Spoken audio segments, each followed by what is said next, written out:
Dans cette vidéo, je vais vous parler sur Taba. Qu'est-ce que c'est que Taba? Est-ce qu'il a une histoire? Est-ce que Taba est lié au Aïn? Est-ce qu'il est lié au Hasad? Est-ce qu'il est lié à la sorcellerie? Ensuite, à la fin de la vidéo, je vais vous raconter aussi des histoires que j'ai connues moi-même sur Taba et je vais vous dire comment bien la soigner. Donc restez avec moi jusqu'au bout. Vous allez avoir exactement ce qu'il faut faire pour soigner ce genre de problème si vous en avez. Aussi, n'hésitez pas de vous abonner sur ma chaîne parce que je vais faire régulièrement des vidéos explicatives sur ce monde de la Ruqya. Je suis Jalal Maher, j'ai des expériences de plusieurs années et je connais la Ruqya depuis que je suis tout petit. Donc merci de votre suivi et n'oubliez pas de vous abonner à cette chaîne pour nous encourager. Donc, At-Taba, son histoire. Donc, on raconte que Sayyidina Sulayman, vous savez tous que Sayyidina Sulayman, alayhi salam, un des prophètes qui est aimé et qui avait une royauté que personne d'autre avait. Donc, il avait la domination de tous les djinns. Allah subhanahu wa ta'ala lui a permis de dominer tous les djinns. Donc, il a entendu parler qu'il y a une femme qui fait de la sorcellerie, qui fait des saletés et qui fait zina. Il fait zina, ça veut dire qu'il fait des adultères, des actes adultères avec tous les hommes, que ce soit des djinns, que ce soit des êtres humains. Et il avait des enfants. Et donc, Nabi Allah Sulayman, quand il a entendu ça, ils disent qu'il a été révélé sur lui, qu'il a entendu ça. Il a demandé tout de suite de combattre cette femme. Et donc, il est parti lui-même, mais il ne l'a pas trouvé. Il s'est enfui dans un endroit très éloigné. Par contre, il a trouvé à l'endroit où il était 10 de ses enfants et il les a tués un par un. Et quand elle était revenue, elle a trouvé que tous ses enfants, elle était tués. Et donc, elle avait la rage et elle voulait se venger. Et du coup, elle suit certaines familles. Donc ça, c'est ce qu'ils disent des gens. Il n'est pas sûr cette histoire. Mais c'est pour vous dire, les charlatans et beaucoup de gens expliquent ça. C'est-à-dire que des gens qui ont tabac, ils ont du mal à avoir des enfants, donc ils leur donnent cette explication-là. Donc cette explication, ou bien cette histoire, elle n'est pas sûre. Donc je le mets bien clair et net. Donc, des coups, aujourd'hui, ce qu'il arrive aux gens qui ont tabac, et ce qu'on appelle aussi Sibian, la maman des enfants, c'est que ce genre de problème, si vous voulez, quand il arrive chez certaines personnes, alors ils ne peuvent pas avoir des enfants. Ou si ils ont des enfants, ils ont toujours des enfants qui meurent. Je connais moi-même et j'ai connu moi-même, c'est pour ça que je connais Ruqya depuis très longtemps. Depuis que j'étais petit, on avait ce problème de très proche et je faisais Ruqya à cette époque. J'avais entre 7 et 10 ans. Et il y avait une personne, dès qu'elle tombe enceinte, elle est normale toute sa vie, mais dès qu'elle tombe enceinte, il lui arrive tous les problèmes de mal occulte qu'on connaît, c'est-à-dire elle tombe, elle dit des choses, etc.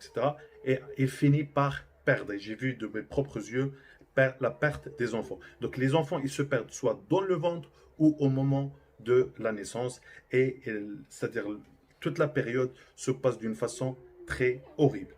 Donc, après, c'est-à-dire, les gens qui ont ce problème-là, on leur dit toujours, allez voir un frère, allez voir un charlatan, allez voir quelqu'un qui fait le halouza, etc. Et ça, c'est un acte très grave qu'il faut absolument éviter parce que, alhamdulillah, nous avons al-ruqya al-shar'iyya et on peut soigner, et c'est ce que je vais expliquer à la fin de cette vidéo. Donc, restez jusqu'au bout de la vidéo.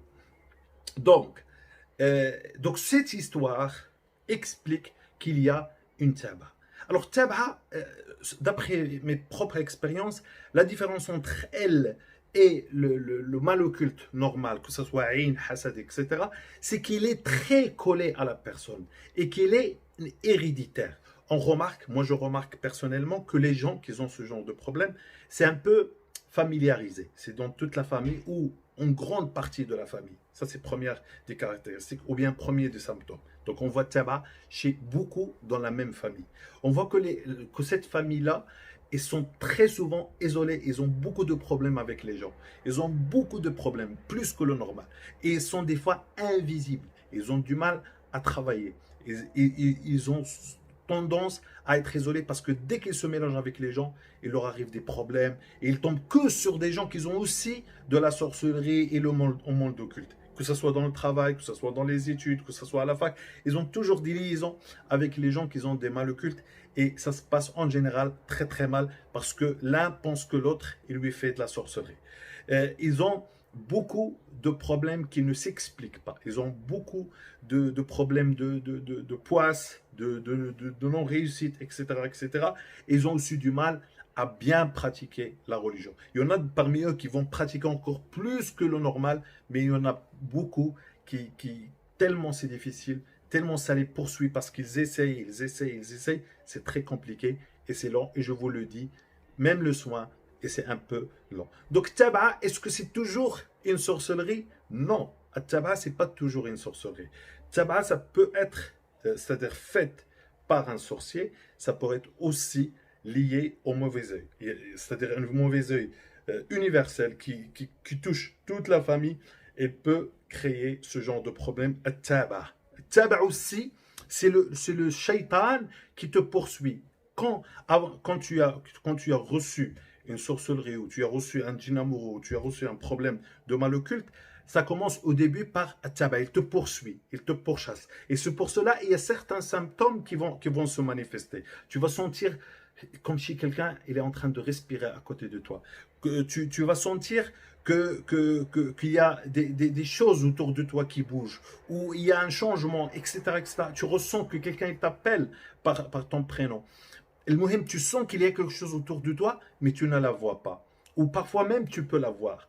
Donc, là aussi, on peut appeler ça aussi At-Taba parce qu'il te poursuit jusqu'à ce qu'il trouve le moment pour t'attaquer de l'intérieur. Donc, si vous êtes dans ce cas-là, il faut se soigner parce que si une fois le djinn ou le shaitan ou ce tabi', ce poursuiveur qui te poursuit, il va t'attraper, là ça va être compliqué. C'est pour ça qu'il faut augmenter les protections qu'on va dire à la fin de cette vidéo. Donc c'est ça At-Taba. Taba, beaucoup de gens ils disent que c'est seulement la sorcellerie. Non, c'est pas seulement la sorcellerie. At-Taba, c'est ce qu'il te poursuit.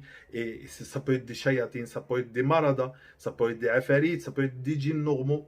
Al-Muhim, ça te poursuit dans toute ta vie et elle essaye de te mettre des barrières dans toute la vie. Et comme j'ai dit, c'est un peu universel et ça peut être très héréditaire. J'en ai vu des cas et j'en ai vu et j'en vois encore des cas de cette situation parce que c'est dans toute une famille et subhanallah, avec des grades plus ou moins différentes, mais ça existe et ça a du mal à partir. Ça, il faut le dire. Donc, pour soigner cela, donc pour les gens qui ont toujours des pertes, qui ont toujours des pertes d'enfants.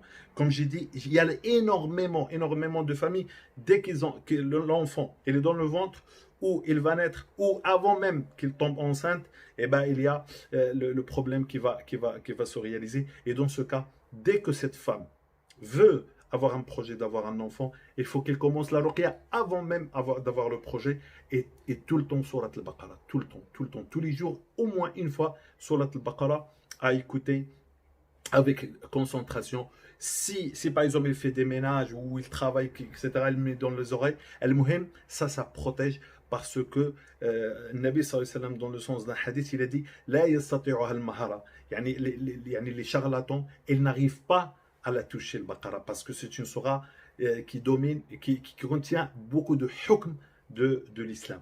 Et les shayatin en général et les charlatans, ils n'arrivent pas à la toucher. Donc, Surat al-Baqarah, massage tous les soirs, et surtout au niveau des parties intimes et du ventre pour les femmes et aussi pour les hommes, parce que ça concerne aussi les hommes. Il faut toujours massage des articulations et tout le ventre, ainsi que les parties intimes devant et derrière, bien tous les soirs, sans arrêt. Et il faut mettre dans la tête que le traitement pourrait, la plupart du temps, être lent. Donc, avoir une bonne volonté depuis le début de le soigner. L'écoute de la ruqya. Donc, on a dit le Baqarah, par exemple, le matin, et le soir, l'écoute de la ruqya, comme les ruqya de la sorcellerie, les ruqya de djinn amoureux. Chaque fois, vous changez. Et chaque fois, quand vous trouvez une, il vous fait réagir plus, Alors, c'est celle-là qu'il faut écouter tout le temps jusqu'à ce qu'il vous fait plus réagir et vous changer, et ainsi de suite. Donc, massage le soir, comme je l'ai dit, et le matin, se laver avec de l'eau et de préférence de l'eau coranisée. Et lavage avec les feuilles de jujubier. Vous prenez des feuilles de jujubier, par exemple 7 feuilles, voire plus, ou bien le jujubier moulu, vous le mettez dans un seau ou dans une bassine, et ensuite vous lavez tout le corps avec ce mélange de jujubier.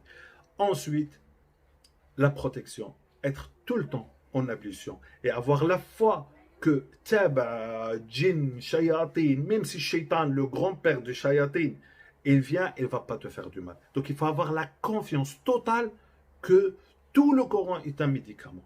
Tout le Coran est une guérison.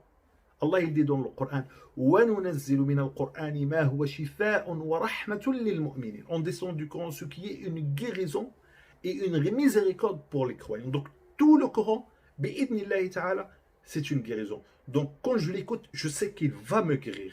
qu'Allah il va me guérir. Par ses paroles, il va me guérir.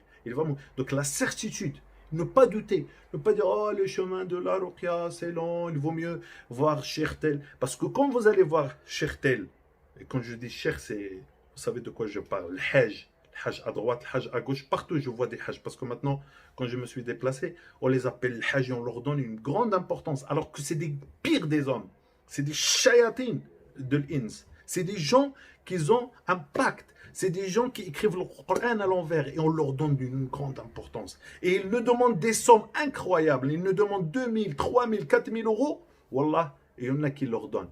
Wallah, il y en a qui leur donnent. Et ils achètent shirk très cher. Et quand on leur parle de la ruqya, c'est cher. Subhanallah. Et ça existe malheureusement. Donc, non, il faut qu'on donne plus d'importance à la ruqya parce qu'elle est liée avec le Coran. Et je parle de la ruqya shara'iya, pas la ruqya djinn flan. Déjà, l'Iraqi qui vous parle beaucoup, djinn, le djinn il a ramené, le djinn il a parti. C'est pas du tout ruqya. C'est pas du tout ruqya. C'est même presque comme les charlatans. Voire même, c'est des charlatans. Ou c'est des gens, c'est des victimes, eux aussi, de l'a'ib ou shaitan. Parce que shaitan, il te met un service et il te dit, viens, toi tu as un don, tu veux faire du bien, tu es quelqu'un, et puis il les arnaque. Donc ça, c'est entre parenthèses. Donc tous les raqis qui vous parlent, ou qui utilisent plus ou moins shayatin et le djinn, et même ils les appellent les anges, ça, c'est à éviter. C'est pas ruqya. Ruqya, c'est le raqi, le bon raqi, tu le trouves, il se concentre plus sur la parole de Dieu et pas sur sa parole. Et sur les invocations, parce que les invocations, ce sont as-silah, ce sont des boucliers pour les croyants. Ce sont des boucliers, ce sont des outils pour se battre contre le mal pour les croyants. Donc, il ne faut pas dire que Taba'a, ça ne se soigne pas. Elle est difficile. Je vous le dis depuis le départ, d'après mes petites connaissances, d'après les expériences que j'ai vécues quand j'étais petit, quand j'ai grandi, et aujourd'hui, j'en vois encore des gens qui ont Taba'a.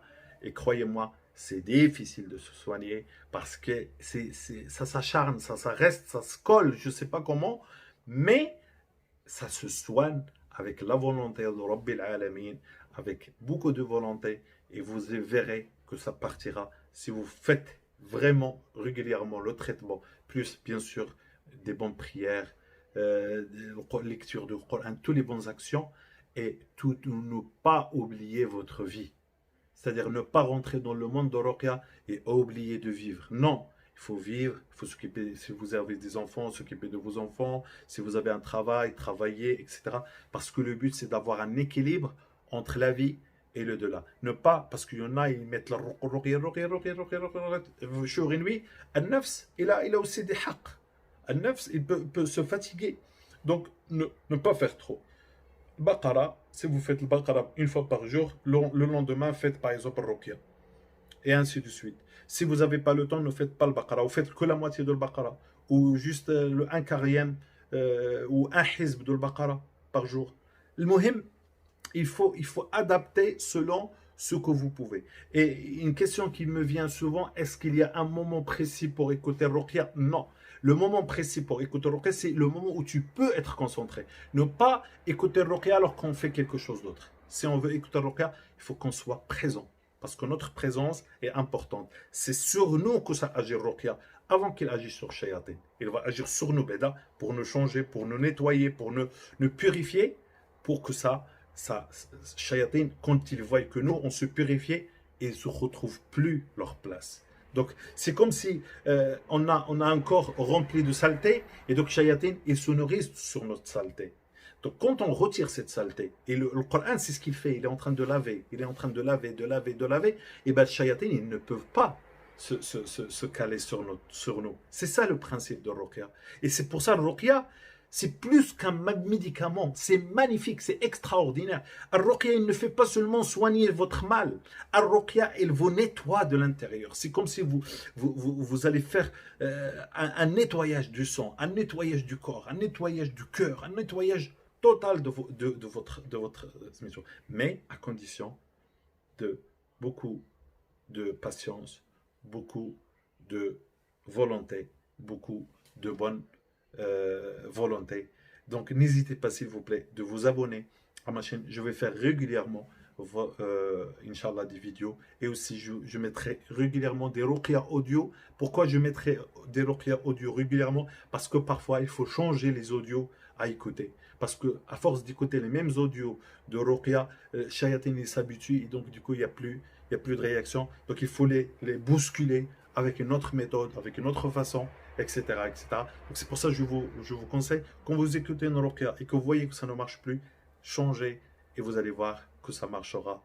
Et je vous recommande aussi, c'est très bien, et il n'y a aucun mal là-dessus, de se prendre, c'est-à-dire que quelqu'un, il vous aide. C'est quelqu'un qui connaît, et quelqu'un qui peut vous diriger, qui peut vous motiver, qui peut vous encourager. Ruqya, c'est pas seulement il va vous lire pour retirer le mal, c'est aussi de vous encourager par rapport à votre cas. Parce que ce que je dis dans une vidéo, c'est très général. Ce que je dis, mais ce que je vais vous dire à toi ou à toi ou à toi, c'est différent selon ce que je sais sur vous. Et pour que je sais ce que vous avez, c'est bien sûr, il faut une consultation. Moi, je parle de moi, je parle aussi des autres haraqis. Donc, il faut une consultation pour que votre haraqi, il vous connaît bien, comme ça, il vous dirigera mieux. Parce que pour chaque mal, et ça c'est comme ça que ça se passe, peut-être ces paroles d'aujourd'hui, il va concerner un certain nombre de personnes et d'autres non, et ainsi de suite. Donc il y a des paroles à dire pour les malades qui diffèrent d'un malade à une autre, et c'est ça que ça sert à la consultation. C'est un suivi, c'est une aide personnelle pour chacun, parce qu'on n'a pas la même maladie. Comme le Nabi sallallahu alayhi wa sallam il a dit, علمه من الله سبحانه وتعالى ما أنزل الله من داء إلا وأنزل له دواء علمه من علمه وجاهله من جاهله. Allah subhanahu wa ta'ala n'a pas descendu une maladie sans qu'il descend un remède. Il l'a su, c'est-à-dire le remède. Il l'a su celui qui l'a su, et il l'a ignoré celui qui l'a ignoré. Donc c'est comme ça, et ça restera comme ça pour toujours. Donc le remède, c'est différent selon la situation. Barakallahu fikum, merci encore, et n'hésitez pas de faire des commentaires. Je regarderai vos commentaires, je répondrai à chaque fois que je peux à tous vos commentaires, à tout ce que vous souffrez. Je le ressens avec vous, et je vous connais à travers vos commentaires énormément beaucoup. N'hésitez pas de décrire aussi vos symptômes quand vous réagissez avec les ruqya, etc. Peut-être je pourrai à chaque fois vous diriger et vous dire ce qu'il faut faire à telle situation. بارك الله فيكم سبحانك اللهم وبحمدك أشهد أن لا إله إلا أنت أستغفرك وأتوب إليك أسأل الله العظيم رب العرش العظيم أن يشفيني ويشفيكم جميعا من كل سوء ومن كل ضرر والسلام عليكم ورحمة الله وبركاته.